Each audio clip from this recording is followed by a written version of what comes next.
Hi, everyone. Thanks for attending today's webinar. My name is Jason Stegent. I'll be your moderator for today's presentation. Really excited to talk about today's topic. We've got a great lineup of speakers. It's brought to you by Active Archive Alliance, sponsored by MediQuant. The title of today's session is Using an Active Archive to Simplify Compliance with Data Storage Regulations. We've got some top-notch speakers in the form of Dr. Kel Poltz. She is the Chief Clinical Officer at MediQuant. Brendan Sullivan, he's the CEO of Sullivan Strickler, LLC. And then we're also joined by Dave Thompson, the Senior Vice President of Sales and Marketing at QStar Technologies. Just a few notes on the front end so everybody can make the best use of their experience today. All in, 40, 45 minutes. That includes a live Q&A on the back end, so not going to take up too much of your time. Speaking of questions, if you have any questions for our panelists today, you'll see the Q&A box is open. Simply type in your questions, click submit. We'll get to as many of them as we can. We're not able to get to them. Some of the panelists or all the panelists will reach out to you directly if you had a question specifically for them. In terms of audio visual, there's no dial-in option for attendees, so you're going to be hearing this through your PC speakers or through your mobile device. If the audio is not loud enough for you, it should be, but if it's not, we always recommend headphones. You look at the bottom of your screen, you see some widgets that enable you to engage and do a number of different things. You can view all of these boxes on your window in full screen format, so you can really personalize your webcast experience. And last but not least, before we get into it, we are recording today's session, so be on the lookout for the on-demand version within the next 24 to 48 hours, so you can reinforce what you learn or see what you missed. And feel free to share it with your colleagues. In terms of what we're going to learn today, learning objectives, we believe that everybody's going to be able to gain an understanding of how policy and regulatory requirements may affect the active archive space. You'll gain an understanding of how to meet requirements, maintain data effectively and efficiently, and meet your financial budgets. You'll learn what questions to ask before you make decisions about data retention and how this can affect your data management strategic plan. And then finally, we believe you'll gain an understanding between data lifecycle and technology lifecycles and what this means for you and your organization. So without further ado, I'm now going to hand the floor over to Dr. Kel, and she's going to start the presentation on her end. Kel, take it away. Great, thank you so much. So start the webinar today talking a little bit about regulatory requirements and understanding some of the rules. In every vertical of Active Archive, we've got several different verticals that are members of the Active Archive Alliance. We each are beholden as business owners and keepers of the data to abide by regulatory rules. And my particular area, and I'm going to pass this over to Brendan and Dave shortly, my background is clinical. So in the healthcare space, for those of you that are joining in today's webinar, we're all part of the healthcare environment, so you do know that there are a ton of regulations out there about data itself, how it's stored, who has access to that data, tracking those people that actually look at some of the healthcare data, regulation around how data is stored, and how long it's required for you to retain the data. So within the healthcare environment, probably the most common or known are HIPAA. That's confidentiality and privacy for your patients. So it drives what we do with the data, whether that data is at rest, whether that data is in transit, the storage of the data, and tracking role-based security to ensure that the right people are looking at the data and that people that don't have a reason to look at that information do not have access to the data. So High Trust and High Tech Act really talked about the getting things interoperable, security of the data, the physical security, the data itself at the element level even, but there are different types of security. So the technology side of it, as well as physical security, there's a lot of parameters around there. Rationalization, obviously there are different use cases for that data. So as you look at the requirements, some of the things you'll do is rationalize your data. And we've got, a few things listed here: the legal compliance support of data, record release requirements, analytics. If you're, right now, analytics and research are an absolute must for data. The more data that we have and have accessible, the more information we gain from that for future use. And then retention and use requirements, of course, federal, state, and local. I mentioned some of those on the healthcare side of it. And then, of course, stakeholders. By vertical, there are different stakeholders. In the healthcare side, stakeholders are the patients, the providers, those the regulatory agencies that need to see some of that data that you report to. There are various stakeholders involved in driving regulatory requirements, legal, those types of things. So, Brendan, I will turn over to you to kind of touch on your vertical and some of these topics here. So we're an IT services company. So we don't specifically have a vertical that we individually work in and gain, massive amounts of knowledge about. But as an IT services company, the kind of things that we get involved in are legacy data remediation, all sorts of industries where it could be healthcare, anything that's PII related, social media related, but probably the largest one is the financial services market, which is obviously highly regulated and often publicly listed. And so what this means is that these companies within these verticals, they come to us and ask us, how do I handle this class of data or this categorization of data? How do we reduce its risk? We need to keep this for business, that for regulatory, this for risk, this for legal hold, et cetera, et cetera. I think that the areas that we've all become acutely aware of in the recent years are privacy, and privacy is changing significantly in all sorts of areas, not least of which is social media.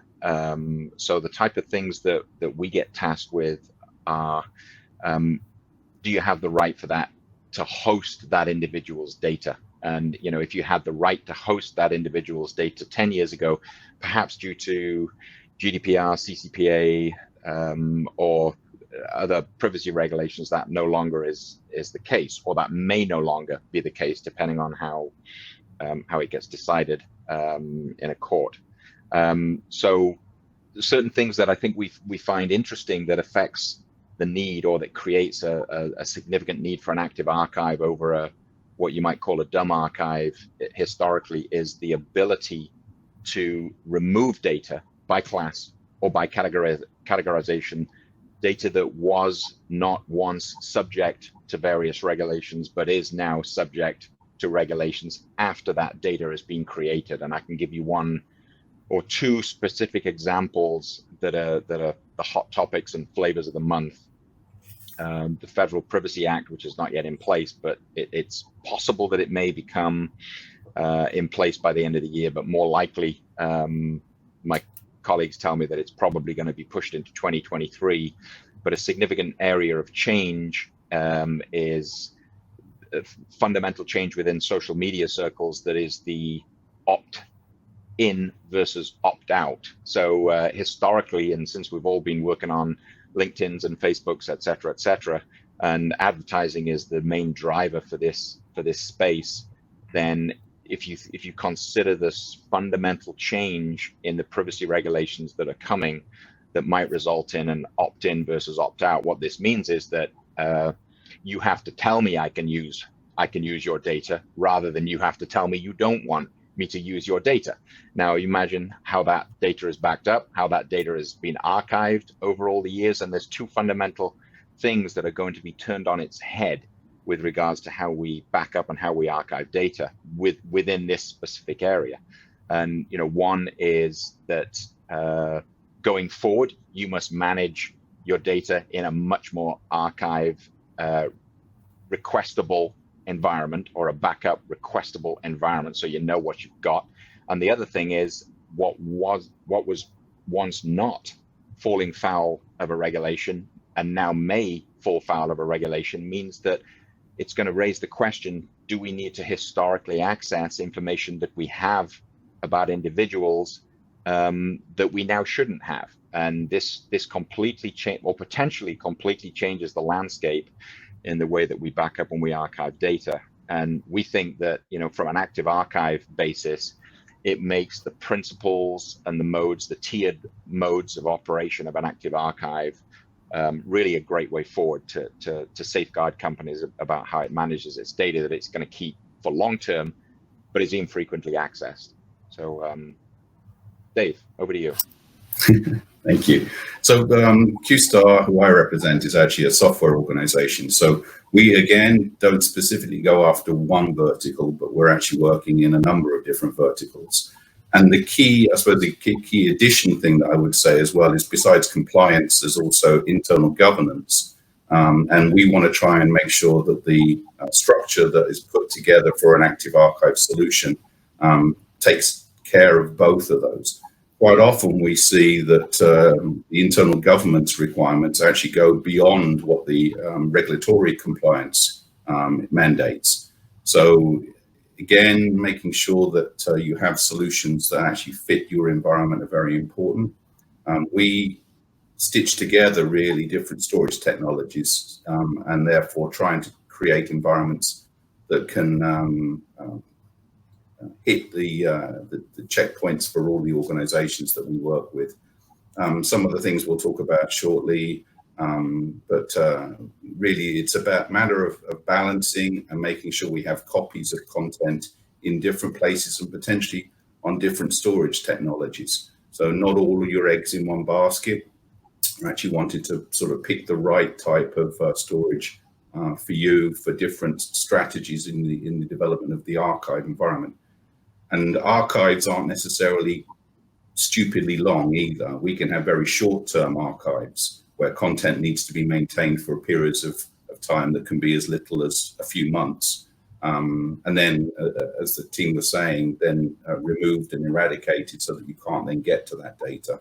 And then, obviously, on the other side, there's the sort of keep it forever type strategies as well, which are also then comes into with its own difficulties in terms of make sure that we can actually move and migrate that content on from one storage technology to another with the consistency that you potentially need as well.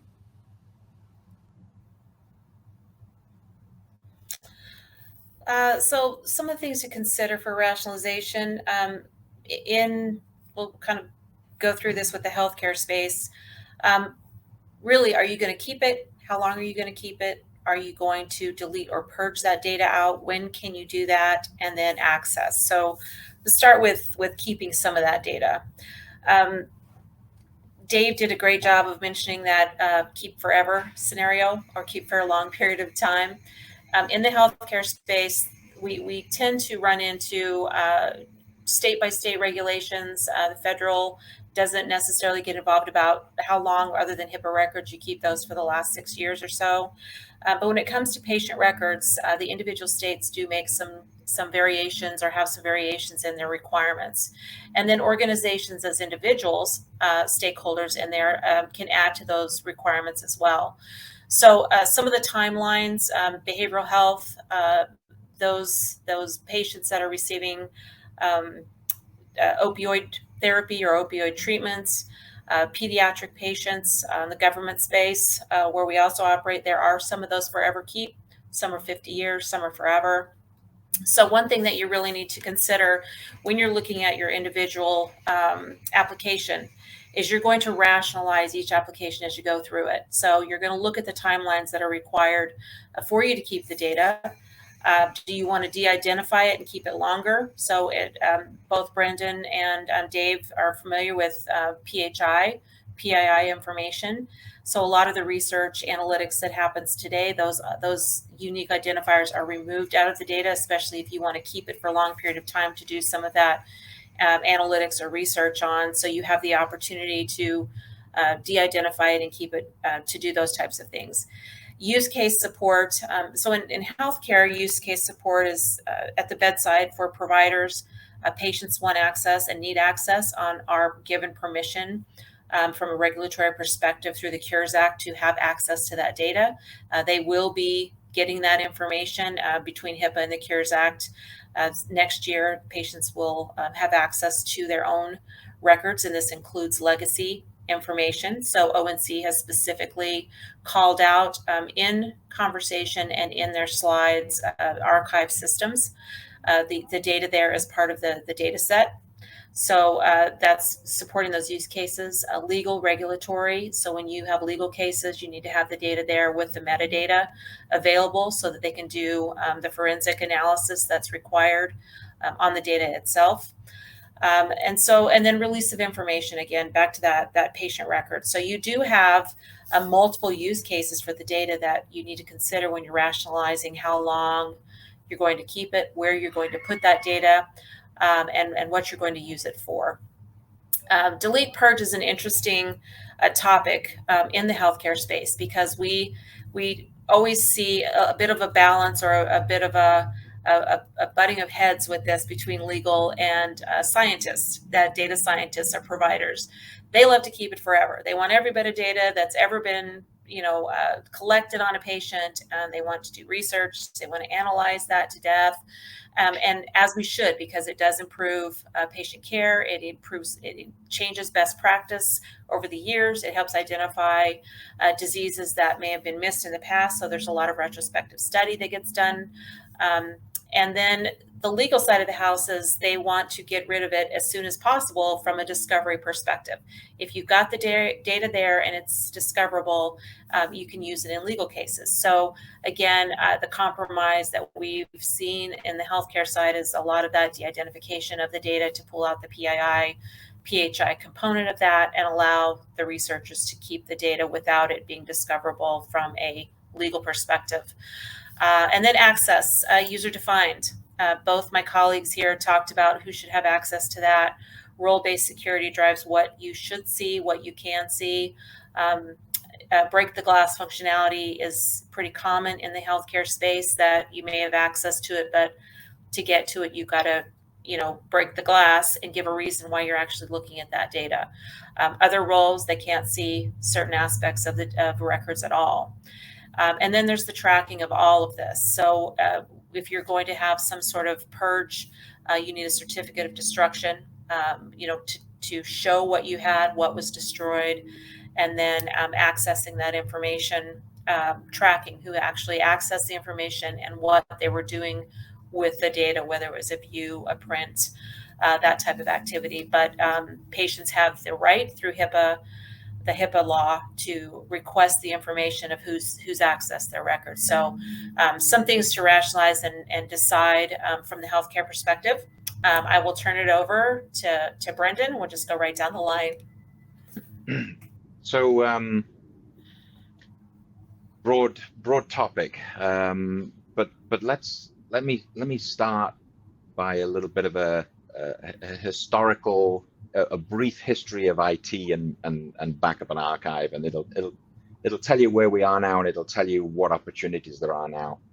If we go back to the mainframe days, and there are still mainframes out there today, but if we go back to the mainframe days, in many respects, they were great days for records management and for data classification and categorization, because files were what they were. They were named and they were backed up over and over again, and they were specific. There was no commingling. And then when Unix and Microsoft kind of really got into the workspace, they had a different way of doing things. They could store things cheaper, but they stored things cheaper by being a dump of disk. And of course, we've had 20 years of getting ourselves in all sorts of horrendous records management problems because of that. The beauty of it is that I can have a Microsoft Exchange email, a Lotus Notes email, a share file server, etc., a print server, whatever, and I can have all those servers, and I can have them networked, and I can have them all saved to disk, and then I have a backup software that dumps it all together. Beautiful, nice and cheap, and massive, great storage.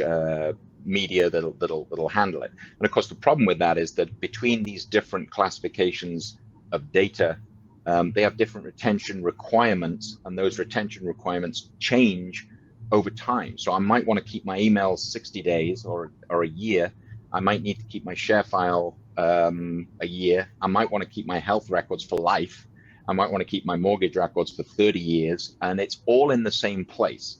And we have a term that we call this poisoned media, or poisoned data, because you're subject to the weakest link because it's all in the same place.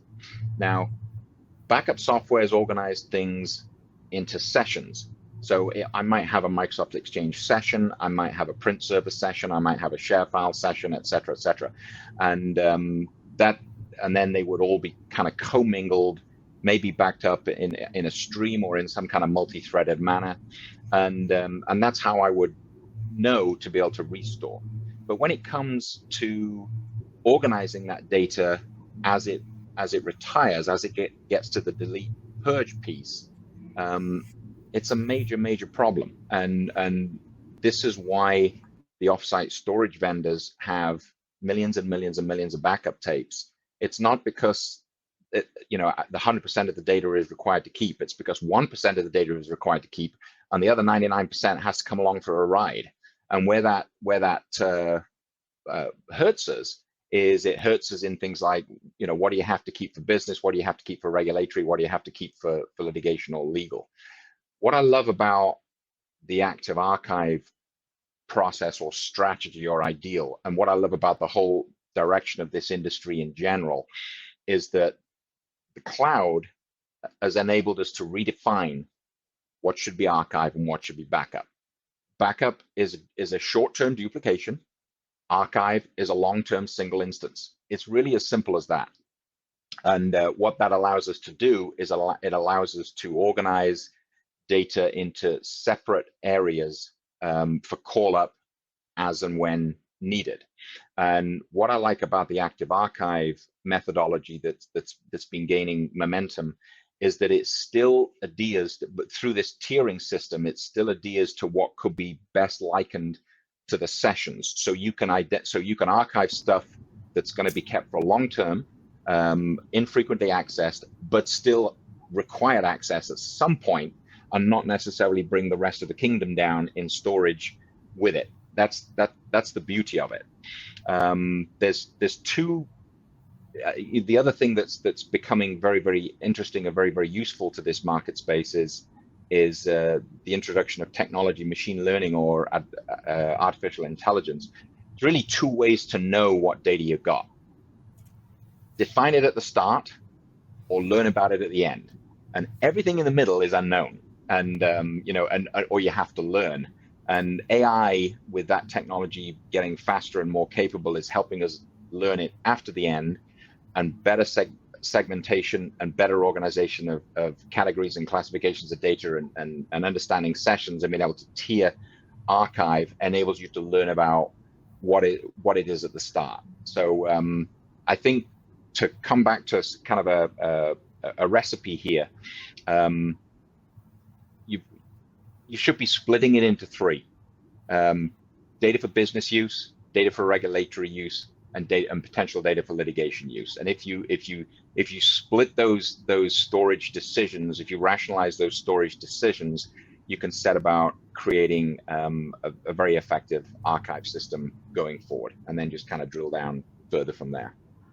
That's a very good point, Brendan, because being able to categorize that first, or as it's getting loaded into the archive, then makes it much easier to do something with that data and determine those access parameters that you're talking about, and where you can actually store it. People aren't, after a while, rather than them worrying about that 99%, like you said, they worry about the 1% they actually need, and the rest of the 99% is stuff that they can move off, and they've got it if they want it, but they don't necessarily need or have the requirement to have that immediate access to it. So that's a very good point. What are your thoughts, Dave? Yes, I was just going to say, we've been involved with HIPAA, PACS, DICOM in the past, but I just really wanted, as you covered it so well yourselves, I thought I'd talk about video, actually. So we were involved a while back on protecting hospitals through video surveillance. One of the key ones that we were asked to provide solutions for was actually a baby unit, and they were using video surveillance to make sure that only good players were allowed to come into that ward and keep out everybody else. Obviously, they were having, and they still have, the bans and so on, the electronic ones that allow people in, but They wanted to have video surveillance of that area as well. And we were able to help them store that content. Again, completely different set of requirements. Luckily, we were working with some IT people that had gone through some of the do's and don'ts of actually working in packs, and they understood storage quite well as to which pieces they actually wanted to be able to keep for longer term, specifically actual areas. One of the areas that they were covering as well was the pharmacy. So they wanted to make sure that certain people, there was no patterns there. They could then go back and actually cover what was going on. So it wasn't just keep content for a week, and if nothing happens, then discard the video. It was actually more strategic than that. And the other thing that we also were involved with was teaching hospitals, where they were actually videoing operations to be provided for other teaching hospitals to learn from. So this is sort of state-of-the-art work where specific surgeons were undertaking this. And again, the video aspects of what you were taking and so on. Again, in that case, there is no patient name. It's irrelevant. It's just a matter about what you're actually trying to achieve from the video. But then being able to provide that to different resources around the country, particularly so that other teaching hospitals could learn from the same experience. I just felt that it's not just healthcare. Healthcare is much bigger in terms of storage and archiving than potentially, just HIPAA.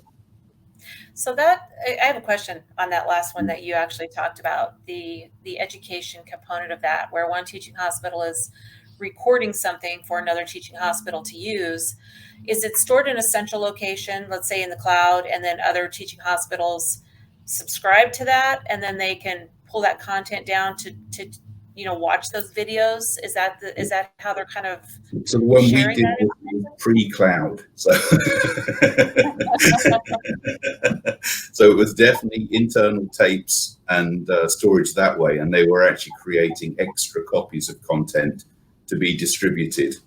They were not having it as a central resource and allowing organizations to actually go to it. But yeah, it was very much of a request, and then they would send physical media.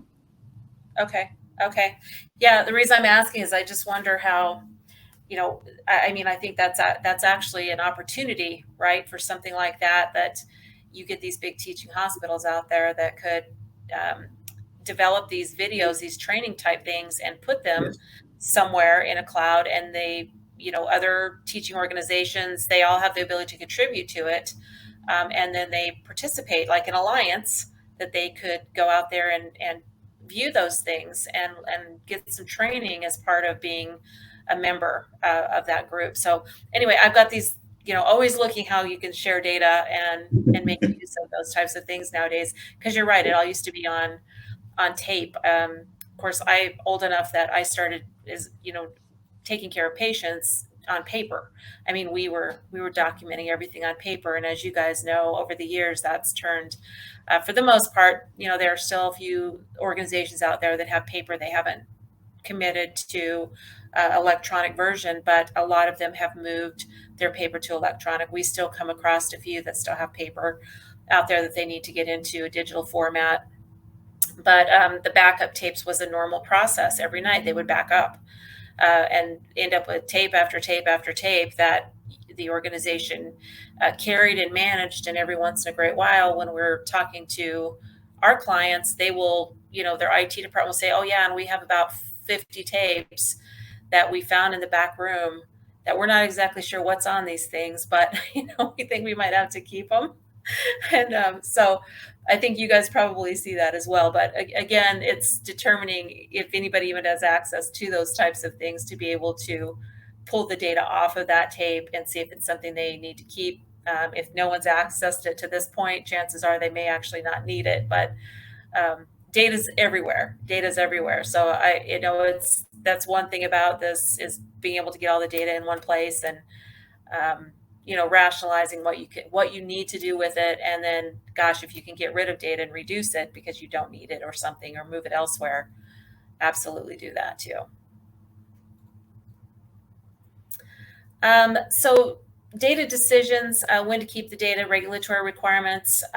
So we are dealing, at our company right now, we do the active archive, and it's kind of an enterprise. So I know both Brendan and Dave talked a little bit about some of the stories that they work with. And so I thought I would start with a little bit about what we do at our company. It's an active archive. And so we take all the legacy systems from hospital organizations, clinics, whether it's outpatient, inpatient, acute.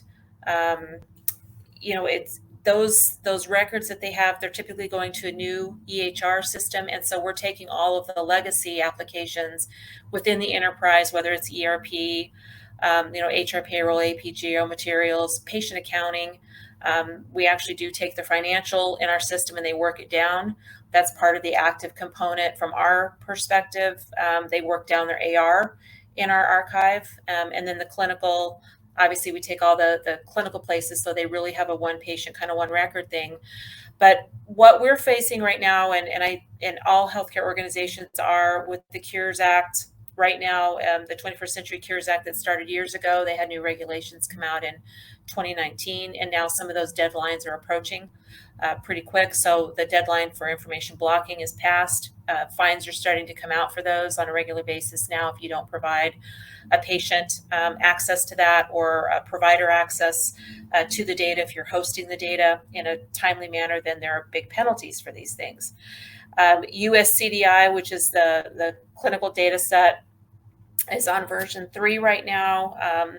We start looking at the designated record set, and the designated record set is a combination of, in healthcare, both clinical, it's and financial. It's not just clinical information, but that Cures Act component of this, that ONC is regulating, is really important because interoperability is part of this. So when you are storing data and you're talking about what data that you want to keep, regulatory requirements about the data set, the designated record set, EHI, the USCDI component of that, which is the clinical side of it, all of that has to be taken in consideration when you're talking about decisions about when to keep it and how long to keep it. We did talk about, stakeholder use cases, requests for the data, patients having the requests for their records and being able to not just request a copy of their record, but by next year, unless this gets pushed out a little bit, accessing the record on their own and being able to send that information electronically. So those are all things that we are certainly considering and working with our current clients on right now. FHIR transactions, we building out FHIR to allow for that interoperability. In our government project right now, we are working with them as well. They follow the same type of regulations around FHIR and being able to transmit information between systems. Legal support, obviously, as much as everyone doesn't like to hear about it, people do get sued. Healthcare is a space where that absolutely occurs. And so being able to pull that information out, pull out the audit data to support a result or a documentation of some sort of when it was actually documented versus the date and time stamped on the document.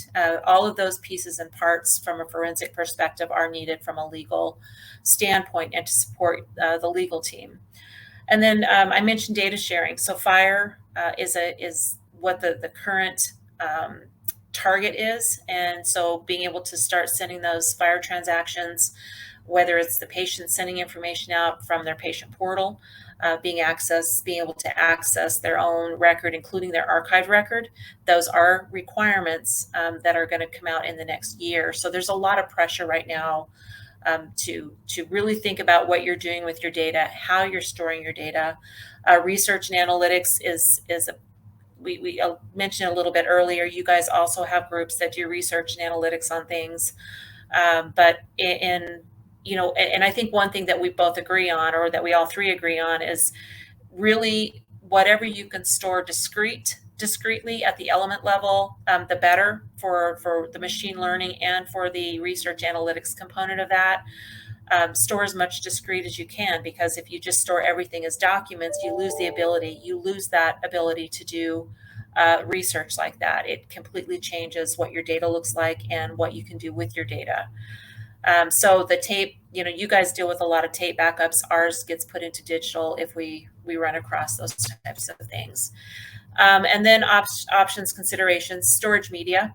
Obviously, you guys, being in the cloud, you're dealing with the tape, you're dealing and storing those types of things. Ours gets put into digital format. We can host, and then clients can host their own, or they can put it in a public or private cloud, depending on what the preference is. But we've seen a trend, and maybe you guys can weigh in on this. We've seen a trend where clients are really wanting someone else to host their stuff. They're getting out of, again, hosting it on site. And I think the increase in ransomware, just the attacks people get from hackers is changing their mindset of where they want this stuff hosted. They want someone else to manage the security component of that, and their risk tolerance is different than it used to be. So I think from this perspective, I'll turn to one of you guys because I'd love to hear how things are looking on your end as well, if you're seeing the same stuff. So shall I go next, Dave? Yep. Please do. Okay. So there's a general saying in the offsite storage world that if you keep it long enough, you'll have to keep it, and it's a real truism. So I think the first general all-encompassing statement I'd make when talking about data decisions of when to keep it, it's don't. If you can remove this data if you don't need it for business. Business is the stuff that you really want to keep because you operate your business with it. But if you can avoid keeping it, purging should be almost a daily, weekly occurrence. If you can get your policies to enable it. But I think a general rule of thumb is, Kel mentioned, litigation or legal holds, this kind of stuff. I don't know the percentage. This is Brendan Sullivan's rough percentage estimate, but I would say that in at least 90%, it's probably 99%, but at least 90% of the reasons why data has to be held because of legal reasons is communication, text, messages, email. And so when you're defining a storage strategy, it would make perfect sense for you to segment your communication methodologies from everything else. If you need business archives to continue to run your business or to do various intelligence mining of it, great. Put that in the same storage pool as your communication protocols, and you're asking for trouble in terms of what you're ultimately going to be able to keep or not. So I think separate out those would be smart. The other thing is, obviously cloud is everywhere and cloud is is growing, but in terms of active use, cloud still has some answering to do with regards to egress charges, to my mind. I think that it's great. Put it here, makes perfect sense. And when we start to do the math and look at things like, how much does it cost to store on tape? How much does it cost to store in the cloud?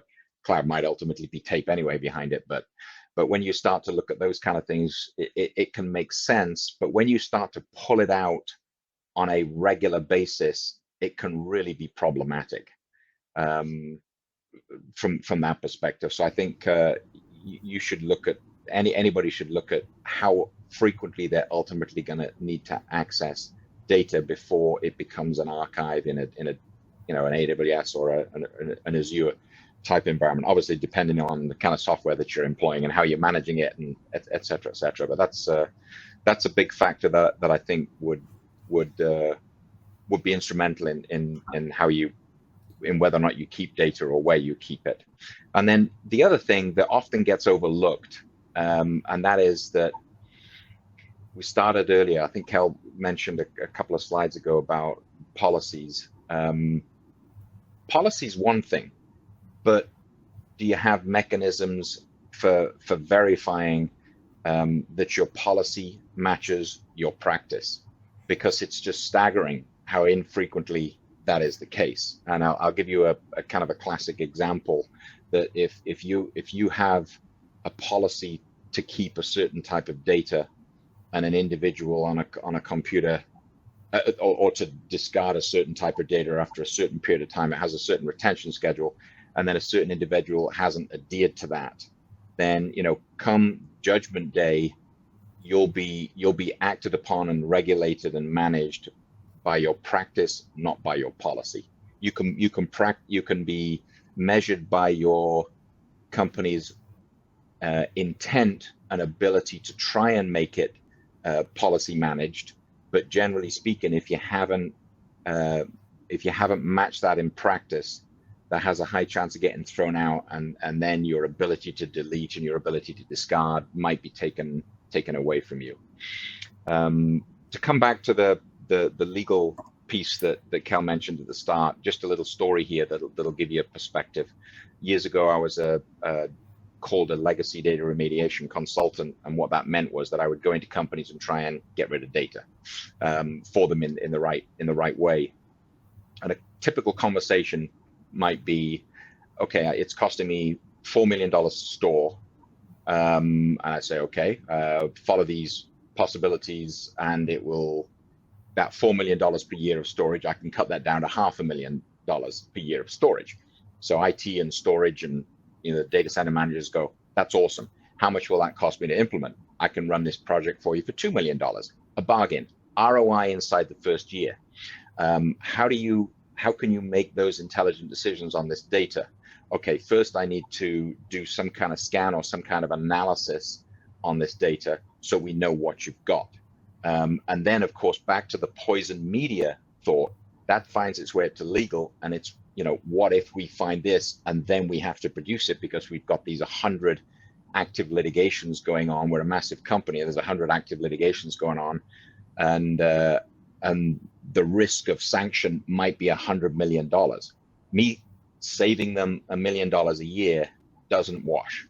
And so the piece, the urge to not look under the stone is greater than the urge to know what you've got a lot of the times. And the only way you can really get out of that is to tackle it up front, which is what we've kind of talked about. Yeah, that's kind of funny you say that. I was almost going to say earlier, there's a fear of getting rid of data. Yeah. So there's a fear of keeping it, and there's a fear of getting rid of it, and they're constantly a battle with one another of do we or don't we? And I don't think that there's an organization across anywhere that does not have this battle as somewhere along the line with their data.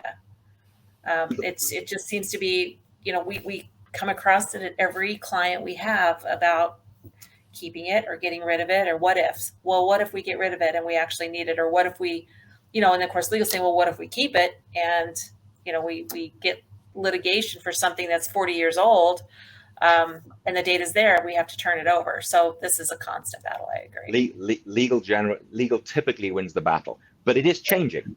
It is changing. And some of the factors that are changing this, and the federal rules of civil procedure, they have, you know, identified ways that you have to adhere to certain processes. And I don't know, I can't remember what the exact rule is. I think it's rule 37E or something that changed a couple of years ago, that was basically the risk of, if you spoliate data, which means if you inadvertently delete data that you shouldn't have, then you potentially leave yourself open to an action, or a sanction, sorry. Now, that language is a little better now, in that it's if you can demonstrate best intent to not spoliate that data, then right, you can get off. And that means that legacy data remediation consultants have a better chance of data reduction en masse. So this puts the onus on the person that's deleting, right? It puts the onus on them to prove that they didn't have ill intent when they were actually deleting it. It was policy.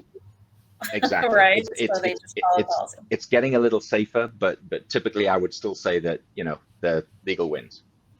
Yeah. How about you, Dave? Again, I've got a couple of points, but I just wanted to make sure we weren't running over already. Are we okay, Jason? We're still okay. All right. So the one thing I was going to say, back to cloud. So everything in computing does waves. Everybody does this, and then it all moves back again, and so on. We are starting to see people not happy, particularly with the cloud. Egress fees is one of them, but once you get to a situation where you're into the multi-petabyte world, you've lost control of your data. If you've got it in one cloud, you can't get it out. It's so costly to now pull it out and move it somewhere else. So we're starting to see organizations actually come out with multi-cloud strategies that gives them the ability to at least decide which cloud they wanted to migrate it out of. Again, a number of active archive manufacturers in the software world where we work have come out with a thing called tape as cloud. So rather than having your multi-cloud as two cloud providers, you can actually have your own copy on tape in your own environment. Not saying it's your primary copy, but it's certainly good against ransomware, for example, because tape is sequential. We can roll back to a previous point in time and see before the encryption routines that somebody has put onto your environment. We can go back and actually recover data to a particular point in time very, very easily, within 30 minutes. So this is one of the things that I always say is that keep your options open. Multi-stores, multi-copies is a good way, particularly when they're on diverse types of technology. You never know. Yeah, that's a good point, Dave. And think about your hosting. I mean, think about what it is today and what it means. It could be next year or 2 years from now, because I think you're right. The egress things those weren't even considered when people started putting things in the cloud. They thought they would just put up there to be cheaper, and because of the egress fees, that it actually isn't. They're finding that it isn't as inexpensive. Lose control because now you've got this unlimited capacity of storage, and they'll keep selling it to you, no problem. If you've got to buy that storage, you know how much capacity you have, and back to Brendan's point, you make sure you're only storing the content you really want to store. Yeah.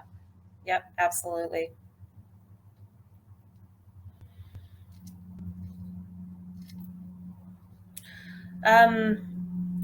So I think we'll get into our next day decisions, keeping it secure, and then access and availability. We probably don't need to do a lot on this. I think we've talked about some of this, the things to do to keep it secure between your firewalls, encryption, data at rest, data in transit should be encrypted, password protected. If you have multi-factor authentication, for us, it's really important to make sure that those are in place, and then using a VPN if you're going to access, just to kind of lock it down as much as you possibly can. And then anytime we're going to transport data, for example, for us, some clients, when we do the extract, depending on the size of that database, we can SFTP it over if it's within a certain size parameter. But once it gets to be a large data set, we will send drives actually for them to, we'll put it on drives and have that GPS track back to our data center to be restored. And so all of that has to be encrypted and extra security around everything we do, just because you've got bad actors out there everywhere trying to, any access point that they can find or any ability to try and get to the data. Some of them, hold it for ransom and they still destroy it. I mean, I think we've gotten,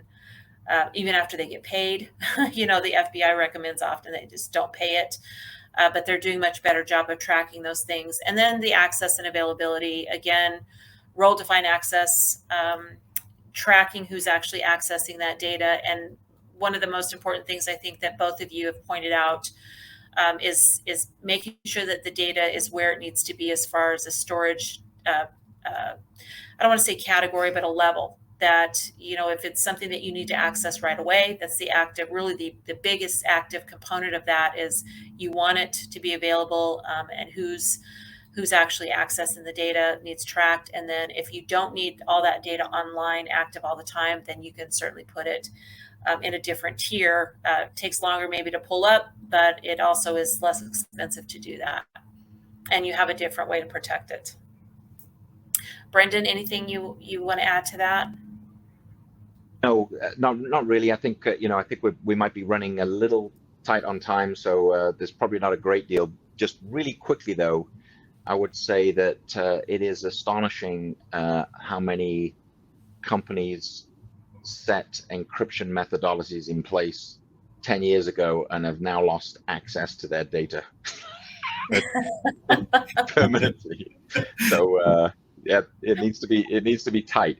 And it, Yeah. there was 3 different types of technology, of encryption technology. Typically, the kind of the third-party appliance, which are no longer in business. You're dead. Library-based server level encryption, where you've got a KLM, a key lifecycle manager, or something like that. You have to recreate it.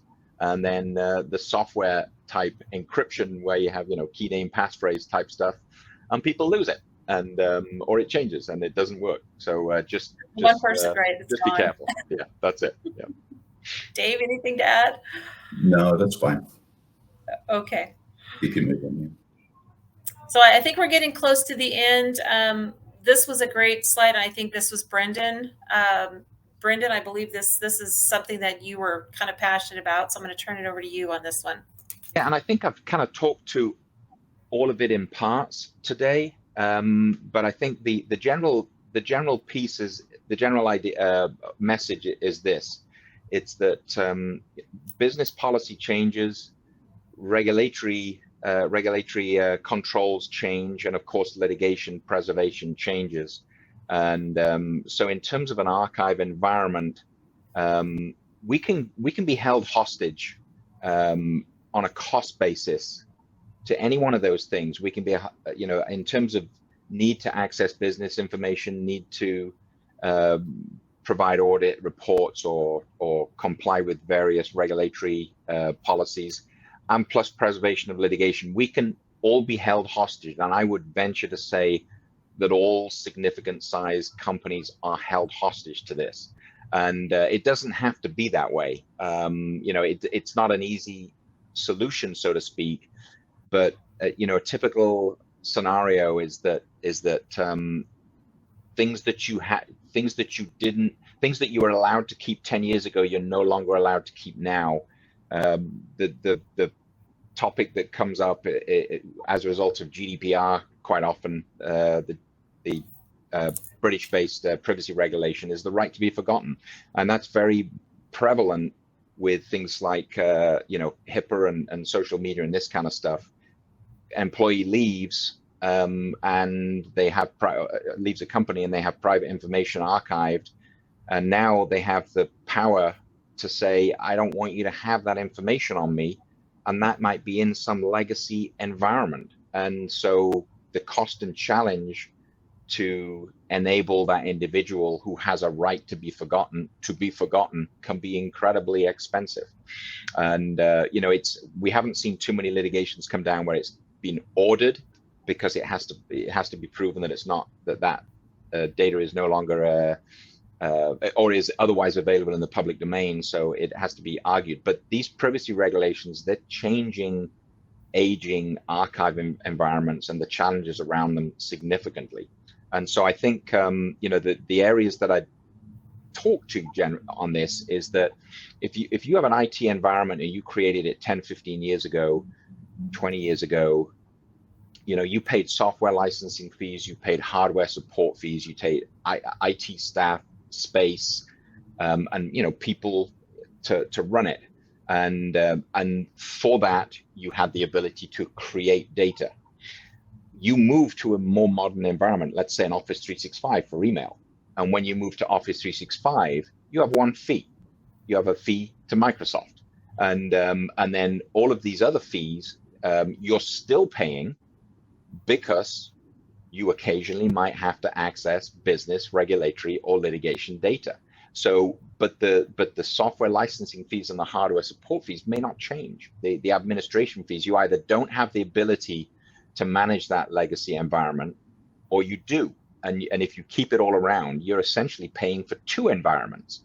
So the aging archive environment often gets forgotten, and I think there's a better way. It takes some effort, but I think the key is to have an audit of your legacy environment and to focus on getting rid of those 4 major cost items, the software, hardware, labor, space, etc. Get rid of those environments and figure out what needs to be migrated. Only migrate that piece, and you can create and you can put that data in an active archive where all you have to manage is requests into it and the storage of it, and it can pay for itself in a short period of time. Well, I think that becomes part of your rationalization exercise, right? Yep. All those questions that you just asked, every time you have an application of some sort that you're considering for archive, go through the rationalization exercise and answer every one of those questions.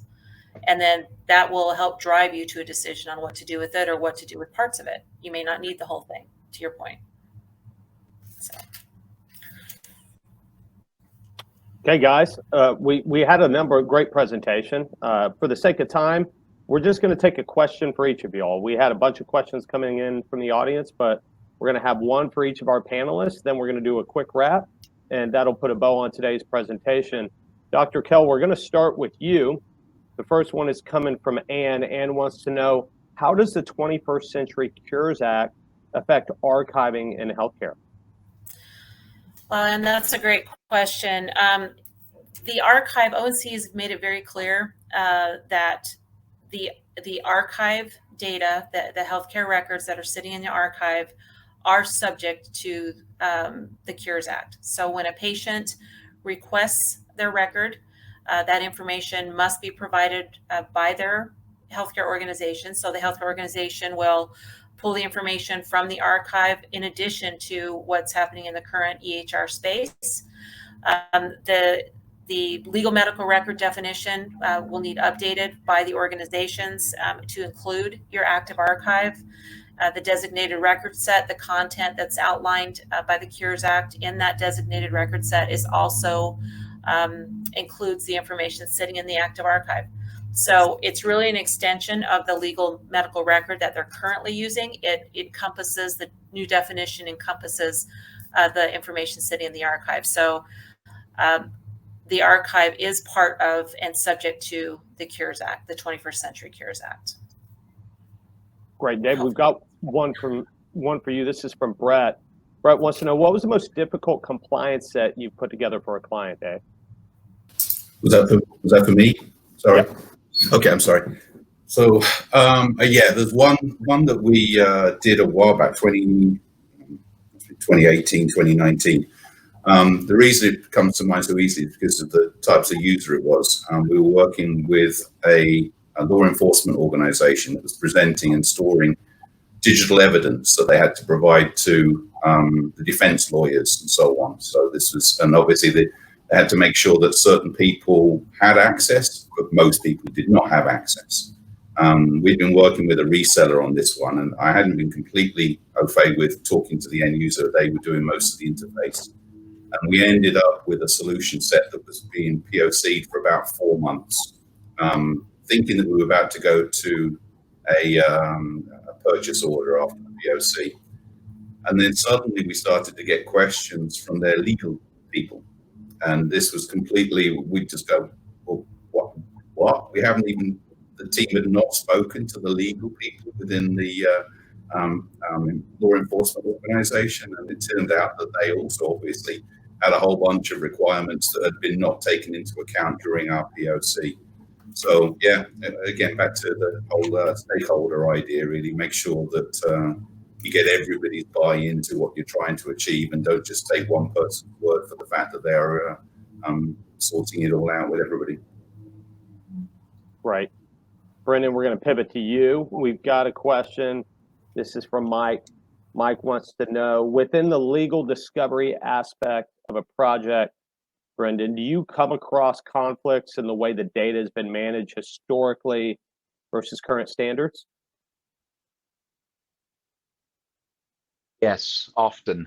I'll try and make an example related to a majority of the audience, which might be healthcare related. We had a forensic job some years ago, and